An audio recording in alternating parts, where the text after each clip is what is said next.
మిత్రులందరికీ good evening. So friends, ఈ రోజు మార్కెట్స్ అన్ని చక్కగా రికవర్ అయినాయి.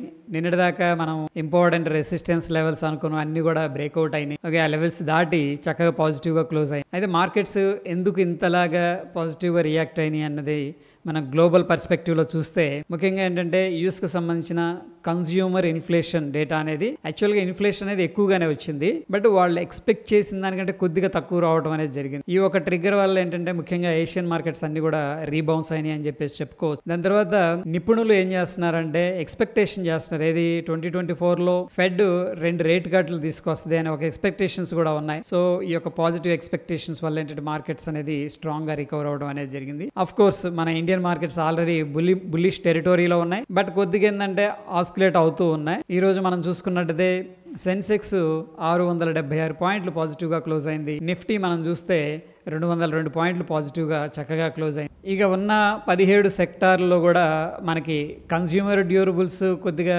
యూఎస్ ఇన్ఫ్లేషన్ వల్ల నెగిటివ్ గా రియాక్ట్ అయినాయి అనుకున్నాం కదా నిన్న మొన్న. ఈ రోజు కంప్లీట్ గా రికవర్ అయిపోయినాయి. దాని తర్వాత టెక్ స్టాక్స్, ఐటీకి సంబంధించిన స్టాక్స్ స్ట్రాంగ్ గా ర్యాలీ అనేది కొనసాగించినాయి. అయితే కొద్దిగా ఏంటంటే పిఎస్యు బ్యాంక్స్లో రికవరీ అనేది ప్రాఫిట్ బుకింగ్ అనేది జరిగి 0.86% నెగిటివ్గా అయితే క్లోజ్ అయినాయి. ఆ ఒక్క సెక్టార్ని మినహాయించి మిగతా అన్ని కూడా మళ్ళీ స్ట్రాంగ్గా రికవర్ అయితే అయినట్టు. ప్రతిరోజు కూడా నిఫ్టీని హెచ్డిఎఫ్సి బ్యాంకు డ్రాగ్ చేస్తూ ఉంది. బట్ ఫ్రెండ్స్, ఈరోజు 40 పాయింట్లు కంట్రిబ్యూట్ చేసింది ఏది పాజిటివ్గా మూవ్ అవ్వడానికి. దాని తర్వాత టెక్ కంపెనీ ఇన్ఫోసిస్ స్ట్రాంగ్గా పాజిటివ్గా 32 పాయింట్లు కంట్రిబ్యూట్ చేసింది. భారతీయ ఎయిర్టెల్, ఎల్ఎన్టీ, రిలయన్స్ దగ్గర 15 పాయింట్ల పైన కంట్రిబ్యూట్ చేయడం అనేది జరిగింది అప్ సైడ్ వెల్. అయితే ఇంత బాగున్నప్పుడు కూడా market state bank of India నెగిటివ్గా క్లోజ్ అయింది. అఫ్ కోర్స్ మారుతి కూడా నెగిటివ్గా క్లోజ్ అయింది. అయితే స్టేట్ బ్యాంక్ ఆఫ్ ఇండియా ఏం చేసిందంటే ఈరోజు ఒక అనౌన్స్మెంట్ అనేది చేసింది. ఎవరైతే ఫిక్స్డ్ డిపాజిట్ చేశారో వాళ్ళకి కొద్దిగా ఎక్కువగా వడ్డీ అనేది పే చేయాలని చెప్పేసి నిర్ణయం తీసుకుంది. మేబీ దానివల్ల స్టేట్ బ్యాంక్ ఆఫ్ ఇండియా కొద్దిగా డిప్ అయినట్టు కనిపిస్తుంది. ఇక ఈరోజు హెవీగా వాల్యూమ్స్ అనేది కొన్ని కంపెనీల్లో ట్రేడ్ అవ్వడం చూసాం.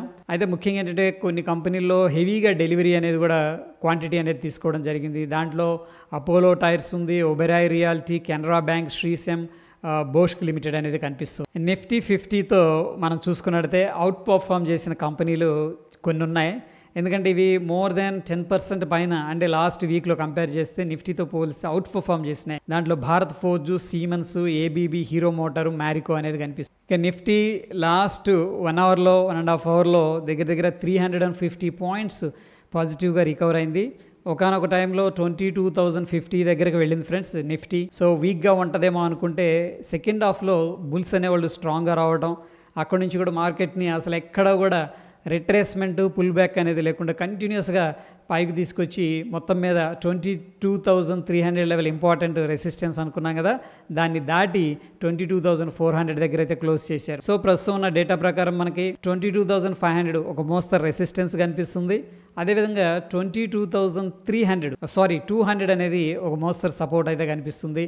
ఎందుకు ఒక మోస్తరు సపోర్ట్ రెసిస్టెన్స్ అంటున్నానంటే మనకు ఒక రోజులోనే 1100 పాయింట్లు పైకి కిందకి మొత్తం వాలటిలిటీని కలుపుకుంటే మూవ్ అవుతుంది. కాబట్టి ఎవరైతే సెల్లింగ్ చేస్తున్నారో వాళ్ళు కొంచెం దూరంగా వెళ్ళి సేఫ్ సైడ్ అనేది సెల్ చేస్తున్నట్టు క్లియర్గా మనకి డేటా చెప్తుంది. ఇక బ్యాంక్ నిఫ్టీలో మనం అనుకున్నాం కదా 48,000 ఇంపార్టెంట్ రెసిస్టెన్స్ లెవెల్ అని చెప్పేసి. అయితే నిన్న 47,800 కూడా ఇంపార్టెంట్ రెసిస్టెన్స్ అని చెప్పేసి చెప్పుకున్నాం. 47,800 ఇంపార్టెంట్ రెసిస్టెన్స్ లెవెల్ని బ్రేక్ చేసింది. అయితే ప్రస్తుతం ఏంటంటే 48 లెవెల్ దగ్గర ఖచ్చితంగా అక్కడే ఆ పాయింట్ దగ్గర స్ట్రగుల్ అవుతుంది.